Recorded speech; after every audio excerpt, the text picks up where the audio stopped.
My name's Carl Greenwood. I'm a rider confidence coach, hypnotherapist and performance horse trainer. I'm also a horse archery instructor. I'm also a horse archery competitor.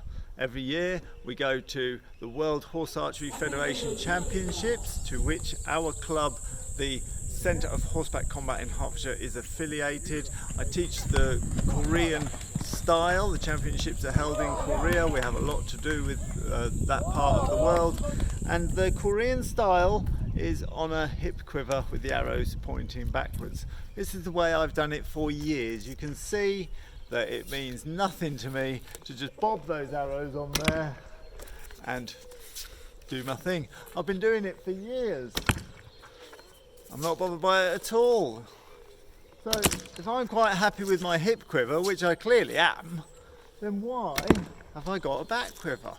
Well, it's because we flew on from Korea to Mongolia. The Mongolians, sometimes they have back quivers, and those with back quivers were winning consistently.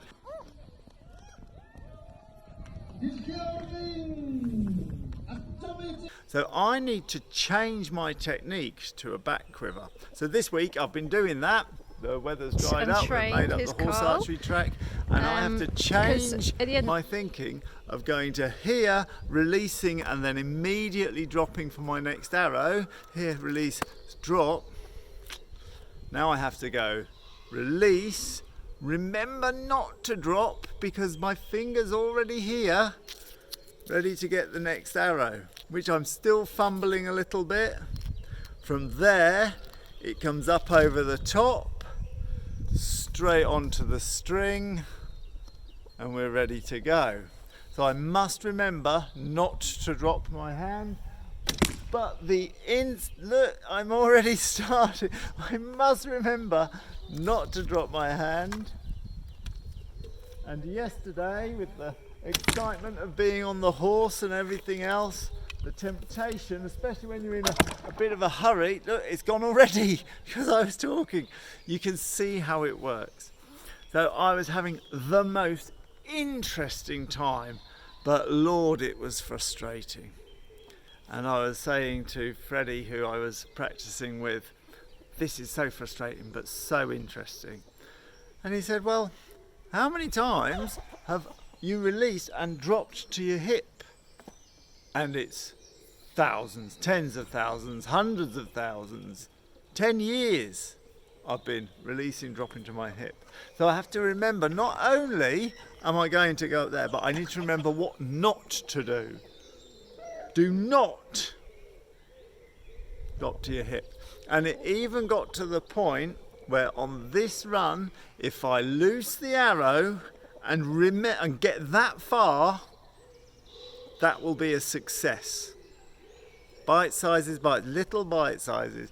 I will remember what not to do, and then it won't be that hard when I get familiar with where they are to do the next one.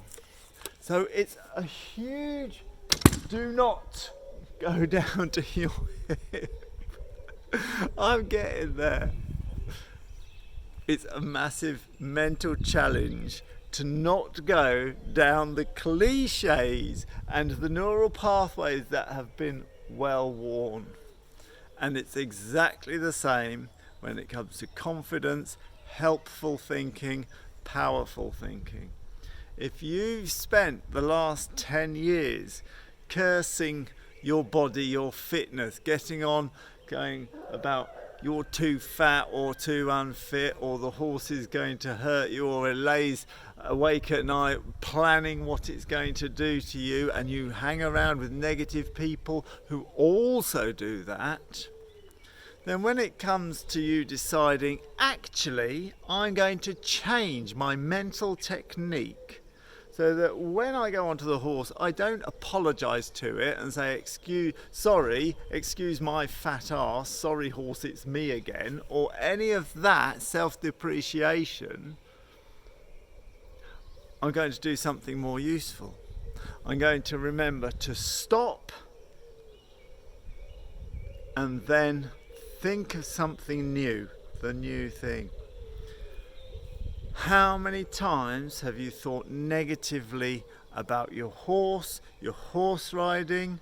How many times have you been in a group which has emphasized that negativity, pointing out all the stories that are on Facebook and Horse and Hound website and newsletters, stories of sensational disaster, because that's what sells magazines.